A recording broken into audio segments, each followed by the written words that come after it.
வணக்கம் இடமலம் பிஓவி நேயர்களே. Peak சினிமாடா, இதான்டா cinema அப்படின்னு சொல்ற மாதிரி சட்டமன்றத்தை பத்தி எல்லாருமே பார்த்துட்டு இருப்பாங்களா? ஐபிஎல்லுடைய பார்வையாளர்களுடைய டிஆர்பி மாதிரி பாத்தீங்கன்னா சட்டமன்றத்தை எல்லாருமே நேரடியில் பார்க்க ஆரம்பிச்சிருக்காங்க போல. நிஜமாவே அரசாங்க தொலைக்காட்சி இதை லைவ்ல போட்டாங்கன்னா கமர்ஷியலி அவங்களுக்கு நிறைய டிஆர்பி மணி சேருமோ கமர்ஷியலி அப்படின்னு எனக்கு தோணுது. அந்த அளவுக்கு தமிழ்நாடே உற்று நோக்கிட்டு இருக்கு சட்டமன்றத்தை. அந்த வகையில் இன்னைக்கு சட்டமன்றம் முதல் முறையாக பார்த்தீங்கன்னா முதல்வர் விஜயா பதவி ஏற்றதுக்கு அப்புறம் அவர் வராரு. எதிர்க்கட்சி தலைவராக பதவி ஏற்றதுக்கு அப்புறம் பார்த்தீங்கன்னா உதயநிதி ஸ்டாலின் வராரு. எம்எல்ஏவா எடப்பாடி பழனிசாமி, இன்னும் மற்றும் பலர் முன்னாள் நண்பர்கள் இந்நாள் எதிர்த்தரப்புல உட்காந்துருக்கவங்கன்னு பார்த்தீங்கன்னா ஒரே டிராமா தான். இதை குறித்து சூரியன் என்ன நினைக்கிறாரு அப்படிங்கிறத கேட்டு தெரிஞ்சுக்கலாம். வணக்கம் ப்ரோ. நல்ல என்டர்டைன்மெண்டா போயிட்டு வீரராகவனா வந்திருக்காரு விஜய். நேத்தியே பீஸ்ட் வீரராகவன் கையில கொடாலியை மட்டும் கொடுத்துறாதீங்கடா அதே கேட்ட மாதிரி இருக்கும் அப்படின்னு சொல்லிட்டு. இல்ல நல்லாதான் இருந்தது பார்க்க. எனக்கு என்ன ஃபன்னி மூமெண்ட்ஸ்னா உதய் அப்படியே மூஞ்ச அப்படியே இப்படின்னு திருப்பிட்டு ஒரு கூத்து. அதான் இல்லை இதை நான் பார்க்கணுமா அப்படிங்கிற மாதிரி.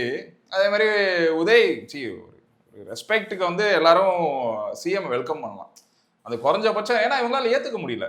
ஏன்னா முடிச்சு விட்டாச்சுல, 75 இயர்ஸ் லெகசியை முடிச்சு விட்டாச்சுல.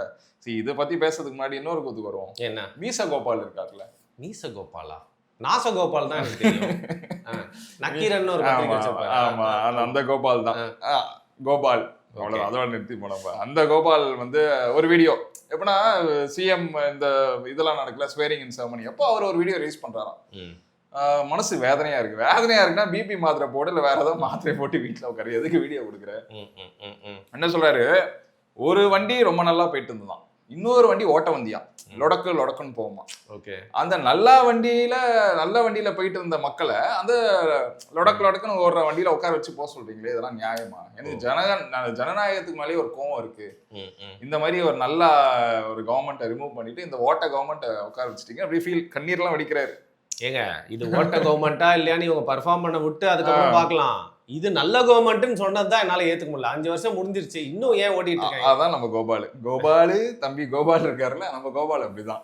சரியா, எது ஆப்போசிட்டா அதுதான் பேசுவோம். நல்ல வண்டி ரொம்ப ஸ்மூத்தா போயிட்டு வந்துதான். ஆனா கோபால எந்த டேல வேணா கூப்பிடுங்க, வேலண்டைன்ஸ் டே அன்னைக்கு மட்டும் அவர் கூப்பிட்டுறாதீங்க அப்படின்னு சொல்லிட்டு. இல்ல என்ன விஷயம்னா, இப்போ என்ன வைத்தறிச்சல் இவருக்கு? நான் என்ன சொல்றேன், நீங்க ஒரு பத்திரிகையாளர் சொல்றீங்க, இவரு ஆட்சிக்கு வந்துட்டாரு, இப்போ வரக்கூடாதுன்றதுக்காக நீங்க வேணா முட்டு கொடுத்து பேசிட்டீங்க. ஓகே, வந்ததுக்கு அப்புறம் அட்லீஸ்ட் ஒரு 8 மாசங்கள் 6 மாசங்கள் பார்த்தோன்னா வைத்தறிச்சல் வேற ஒன்றும் கிடையாது. என்ன வைத்தறிச்சல்னா, இவ்வளவு நாள் டிஎம்கே பேக்கப் நல்ல சௌரியமா இருந்தாரு, யார் வேணாலும் என்ன வேணாலும் பேசலாம், என்ன வேணாலும் பழி போடலாம் அப்படின்னு இருந்தாரு. இப்போ இனிமே அது பண்ண முடியாதுல்ல. ஏங்க வீரப்பன் வச்சு மில்கிங் பண்ணி சீரீஸ்லாம் எடுத்து நல்லா செட்டில் ஆகி சந்தோஷமா தானங்க இருக்காரு. மில்கிங்கோட உச்சனா இவருதான். லெஜெண்ட் ஆஃப் மில்கிங்னாலே அதுவும் அப்படியும் சொந்தமா உழைக்கல.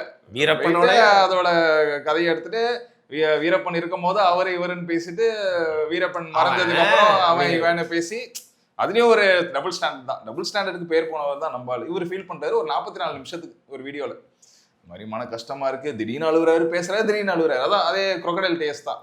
அதுல ஆக மட்டும் ஒரு சொட்டு கண்ணீர் கூட பார்க்கல. இதெல்லாம் நிறைய பேர் பேசினாங்களாம், எவ்வளவு நல்ல ஆட்சி அது, அந்த ஆட்சியை போய் மக்கள் வேணான்னு சொல்றாங்க. இது நீங்க என்ன மக்கள் பக்கம் திருப்பிட்டீங்க? இவ்வளவு நாளா தலைவர்கள் மினிஸ்டர் மேல பேசியிருந்தீங்க, இப்போ மக்கள் தான் தப்பு, மக்கள்லாம் முட்டாளு. நல்ல ஆட்சி, ஆனா யாருக்கு நல்லா?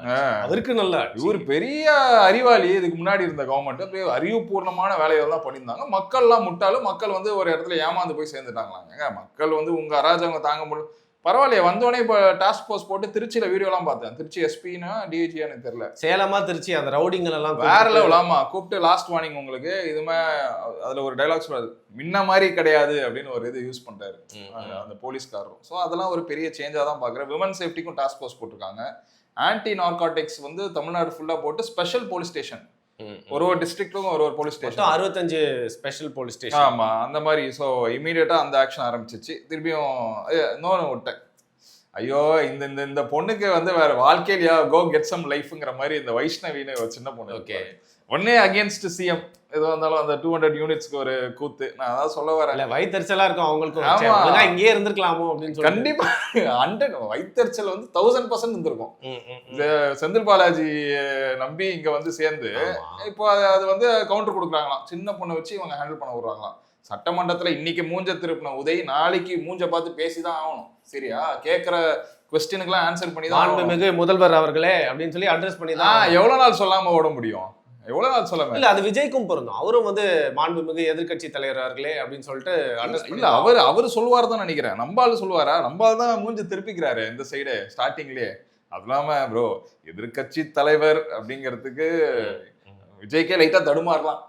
ஸ்டாலின் வந்து எதிர்க்கட்சி தலைவர்னா கூட ஓகே சரியா. உதய் வந்து எப்பதாங்க எக்ஸ்பீரியன்ஸ்க்கு மரியாதை கொடுக்கும். அதுக்கு நீங்க வந்து ஸ்டாலின் அவர்கள் வந்து இப்படி பண்ணிருக்க கூடாது. இப்படி பண்ணி விட்டுட்டு ஸ்டாலின் எதிர்பார்த்தா என்ன அர்த்தம்? இல்ல திமுகல எப்பதான் எக்ஸ்பீரியன்ஸ்க்கு மரியாதை? சரி கே நறுவியார் ஆக்கலாம்ல. சரி நான் ஏத்துக்கிறேன் திமுக ஒரு அருவருப்பு தான். ஆனா ஒரு கே நேருவோ இல்ல வேற யாராவது சீனியர், உதய்க்கு என்ன வயசு? அது எவ்வளவு வருஷம் நீங்க யோசிச்சு பாருங்க. ஒரு ஏஜ் வைஸ் வந்து இப்ப விஜய் அப்படின்னு ஒருத்தர் இருக்காரு.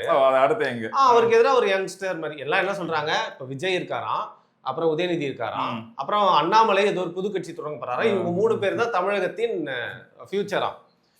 அண்ணன் சீமான் எங்கடா அப்படின்னு ஒருத்தன் வந்து என்கிட்ட கேட்பான். ஏய் போட்டோட போய் கேள்றான். அண்ணன் சீமான் சீனியர் சிட்டிசன் 2030 அந்த பேட்ச் முடிஞ்சிருச்சு. அந்த பேட்ச் விட்டு அந்த பேட்ச் முடிஞ்சிரும். அவர் அடுத்த வாட்டி வந்து சண்டை போடுறதுக்குள்ள அவர் இந்த எக்ஸாம்ஸ்லாம் சொல்லுவாங்களா வயசு கடந்துட்டாரு. சரி நிறைய விஷயங்கள் நடந்துச்சு. அதெல்லாம் நான் ஒன்னொன்னா சொல்றேன். ஏடிஎம்கேலையும் ஒருத்தவங்க பண்ணாங்கன்னு நினைக்கிறேன். பட் டிவிக்கேல மந்திரியா பொறுப்பு ஏத்துக்கிட்ட ஒருத்தவங்க வந்து பாத்தீங்கன்னா அங்க எம்எல்ஏவா பதவி ஏத்துக்க வராங்க. சர்டிபிகேட்டை மறந்துட்டு வந்துட்டாங்க. மேபி ஆமா மறந்துருக்காங்க. அது தப்பான்னு கேட்டீங்கன்னா நான் அது வந்து ஓகே ஃபர்ஸ்ட் டைம் இதெல்லாம் வந்து ஒரு ரெஸ்பான்சிபிலிட்டி இருக்கணும்னு தான் நான் நினைக்கிறேன். ஏன்னா இது வந்து விஜய் அவர்களே பண்ணியிருக்காரு ஒரு வாட்டி. காங்கிரஸோட ஆளுநர் மாளிகை கார்ல விட்டு வந்துட்டார். அது ப்ரெஷர், அதனால கூட நர்வஸா இருக்கலாம் ஃபர்ஸ்ட் டைம். ஏன்னா அவருக்கும் தெரியாதுல என்ன பண்ணணும் என்ன ப்ராசஸ்னு. இப்போ இவங்க மினிஸ்டரா லைக் கேபினெட்ல இருக்கும் போது அவங்க ரெஸ்பான்சிபிலிட்டி இன்னும் அதிகம். அது எப்படி மறந்து வந்தாங்கன்னு தெரியல. மேபி அவங்க கரெக்ட் பண்ணிக்கலாம். இதனால வந்து இவங்க வந்து தப்புன்னு நம்ம சொல்ல முடியாது. மேபி அவங்க ரொம்ப யங் வேற 29 இயர்ஸ் ஓல்டு. எஸ். ஸோ அவங்களுக்கும் அந்த நர்வஸ்னஸ் இருக்கலாம். மேபி ஃபியூச்சர்ல கரெக்ட் பண்ணிக்கிட்டு இதை நம்ம ஒரு சின்ன கிரிட்டிசிசமா வைக்கிறோம். இதை தாண்டி அவங்க பெரிய நல்ல கவர்னன்ஸ். கிரிட்டிசிசம் இல்ல, இது இப்போ நம்மளுக்கு இதெல்லாம் பார்த்தோன்னே தான் தெரியுது. ஓகே ஒரு சர்டிபிகேட் எடுத்துட்டு வரணும், அப்புறம் கையெழுத்து போடணும். ஸோ நம்ம ரொம்ப அவேரா பார்த்துட்டு இருக்கோம். இன்னொரு விஷயம் எனக்கு என்ன தோணுச்சுன்னா, இந்த அரசாங்கம் ரொம்ப குறிப்பா எடுத்துக்க வேண்டிய விஷயம் சட்டமன்ற தொடர்ந்து வந்துட்டா மட்டும் இந்த லைவ் ரிலே வந்து அவங்க தொடர்ந்து பண்ண. ஏன்னா போன ஆட்சியில அவங்க பண்ண ஒரு பெரிய மிஸ்டேக் என்னன்னா அந்த லைவ் ரிலேவை வந்து ஸ்டாப் பண்ணாங்க. ஆமா லீடர் ஆஃப் ஆப்போசிஷன் அவங்க பேசும்போது உடனே இப்போ அது பண்ண முடியாதுன்னு நினைக்கிறேன். இப்போ நீங்க பாருங்க, நீங்க சொன்ன மாதிரி ஐபிஎல்க்கு ஈக்குவலா இப்போ வந்து சின்ன சின்ன பசங்க எல்லாருமே வந்து அசம்பிளி பார்ப்பாங்க. CMO of Tamil Nadu Twitter handle இருக்கு பாத்தீங்களா, 2.3 million followers. Vijay photo photo. ஆமா அதான் இப்போ எல்லாமே கவர்மெண்ட் பேஸ்டு என்னென்னலாம் ப்ரொஃபைல்ஸ் இருக்கோ எல்லாமே வந்து பீக்ல போயிட்டு இருக்கு. அதே ஃபாலோவர்ஸா மாறிட்டு வராங்க எல்லாருமே. Right fine. ஸோ அதில் வச்ச ஆங்கிள் கூட வந்து பாத்தீங்கன்னா எதிர்க்கட்சி தலைவரை தேடுற மாதிரி தான் இருக்கு. அப்படி பிரதானமா வந்து முதல்வர் அவர் பக்கத்துல இருக்கவங்க மாதிரி இருக்கு. அண்ட் அந்த தொடர் நேரலை இருக்குன்னா மக்களும் பார்த்து அரசியல் மயப்படுறதுக்கு ரொம்ப ஈஸியா இருக்கும் அப்படின்னு நான் வந்து நினைக்கிறேன். கண்டிப்பா என்ன பேசுறாங்க அது எல்லாருமே தெரிஞ்சுக்கணும். ஏன்னா இப்போ நம்ம ரொம்ப நாளா ஃபாலோ பண்ணிட்டு இருக்கோம். ஏன்னா நம்ம ஓகே தான் என்ன பேசுறாங்க என்னென்ன குறைகள்லாம் இருக்குன்னு ஷேர் பண்ணிப்பாங்க. இப்போ எல்லாருமே பார்க்கும் போது அது ஒரு நல்ல விஷயமா தான் பாக்குறேன். இந்த விஜய் அவர்கள் கவர்மெண்ட்ல எல்லாருமே பார்க்க ஆரம்பிப்பாங்களா, இது பேசினாங்க அது பேசினாங்கன்னு ஒரு டிஸ்கஷனா போகும். இன்னொன்னு என்னன்னு பாத்தீங்கன்னா, ஒரு அழிக்க முடியாத ஒரு சக்தி, அந்த சக்தியை மட்டும் என்ன பண்ணணும்னு தெரியல. அந்த சக்தி எப்படிமா இருந்தது அப்படியே படிச்சுட்டு அப்படியே எங்க பாருங்க இந்த லெஃப்ட் ஒரு இன்ச்சு கூட திரும்பல. யாருன்னு செந்தில் பாலாஜி கரெக்டா விஜய் உட்காந்து யோசிச்சுமோ நீ எப்படா ஜெயிச்சு எல்லாரையும் முடிச்சு விட்டோம் நீ மட்டும் வெட்ட வளர்ந்துட்டே இருக்க. 2 பீஸ் பார்த்தா மாதிரி தோணும். 2 பேரை பார்த்தா சேகர் பாபு அண்ட் செந்தில் பாலாஜி 2 பேருமே திரும்பி வந்து பாத்தீங்கன்னா அப்படியே பேசிட்டு லைட்டா கூட லெஃப்ட் திரும்பி கூட பார்க்கலாம். அப்படியே திரும்பி சேகர் பாபு பாத்தீங்களா கேஷுவலா ஹேண்டில் பண்றாராமா. இங்க போட்டா இல்லங்க அது வேற ஒருத்தர் சர்டிபிகேட் உங்க சர்டிபிகேட் பண்ணலாம். அதான் வெளியில அப்படியே கேஷ்ல வந்து உள்ள தேம்பி இறந்துட்டு இருப்பாரு. ஐயோ சில பேர் வந்து பாத்தீங்கன்னா திமுக தரப்புல இருந்து வந்து முதல்வருக்கு வணக்கம் சொன்னாங்க, முதல்வர் வணக்கம் வச்சாரு. தாவேகா தரப்புல இருந்து வந்து எதிர்க்கட்சி தலைவர் வணக்கம் சொன்னாங்க. ஃபார் எக்ஸாம்பிள் ராஜ்மோகன் எல்லாம் வணக்கம் சொன்னாரு, அதுக்கு திருப்பி வந்து வச்சாரு. ரெஸ்பெக்ட் இல்லங்க, என்னதான் தாவேகால ஃபர்ஸ்ட் டைம் வந்தாலும் அந்த ரெஸ்பெக்ட் கொடுப்பாங்களா எக்ஸ்பீரியன்ஸ் சீனியாரிட்டிக்கு. சோ அதே இவங்களும் பண்ணணும்னு சொல்ல வரேன். ஏன்னா இதுல முக்காவாசி பேர் பண்ணல. எதுல நம்ம திமுகல சேர்ந்தவங்க எல்லாருமே எல்லாம் பண்ணல. நீங்க நல்லா பாருங்க, அப்படியே வருவாங்க அப்படியே லெஃப்ட் திரும்பி பார்க்காம போயிடுவாங்க. ரைட்டா. இப்ப இதுல ஒரு விஷயம் சின்ன உறுத்தலா இருந்துச்சு. திமுகவா இருக்கட்டும் அதிமுகவா இருக்கட்டும், கருணாநிதி அவர்கள், ஸ்டாலின், ஜெயலலிதா எல்லாரையுமே வந்து புகழோன்னு புகழ்வாங்க. இது வந்து மரபு மீறிய ஒரு செயலாவே இருக்கும். மக்களுக்கான ஒரு நேரத்தை நீங்க செலவிட்டு மக்களோட பிரச்சனையை பேசுறதுக்கு அவங்க இப்படி பண்ணிட்டாங்க அப்படி பண்ணிட்டாங்க சொல்லிட்டு இது எக்ஸெப்ஷன் யாருமே இல்ல. கருணாநிதி, ஸ்டாலின், ஜெயலலிதா எல்லாரும் புகழ்வாங்க. பாக்குறதுக்கே கொஞ்சம் ஒரு மாதிரி நம்மளுக்கு சங்கடமா இருக்கும். இது முன்னாடி நடந்தது.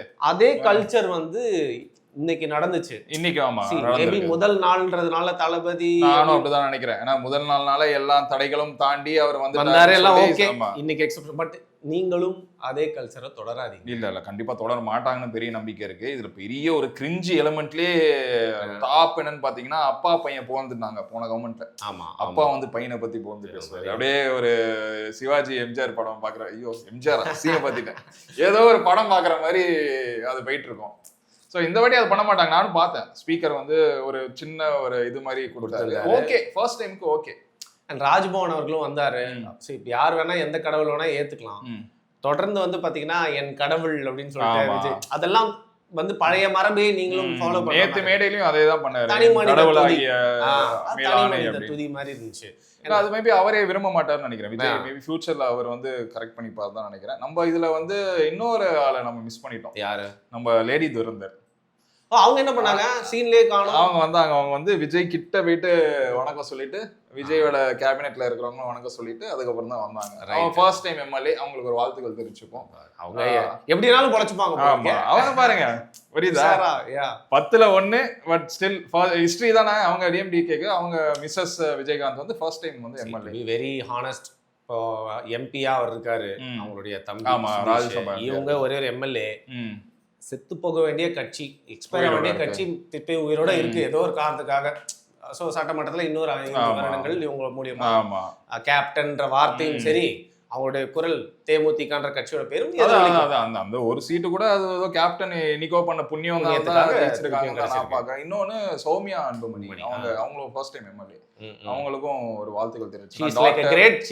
எல்லாருக்கும் ஆமா, ஏன்னா அது லெகசி தானே. அவங்களும் வந்து ரொம்ப கஷ்டப்பட்டு லாஸ்ட் டைம் தோத்துட்டாங்க. இந்த வாட்டி ஒரு படித்தவர், டாக்டர், அதனால அவங்களுக்கும் ஒரு வாழ்த்தை சொல்லுவோம். சரி, இப்போ ரொம்ப கஷ்டப்பட்டவங்க, கஷ்டப்படுறதோட வாழ்ந்து கேட்டவங்களை பார்த்தா எல்லாருக்குமே வந்து கஷ்டப்படுற மாதிரி இருக்கும். முன்னாள் முதல்வர், எதிர்கட்சி தலைவராக இருந்தவர், இப்போ வந்து எந்த சீட்ல எங்க உட்காந்துருக்காருன்னே தெரியல.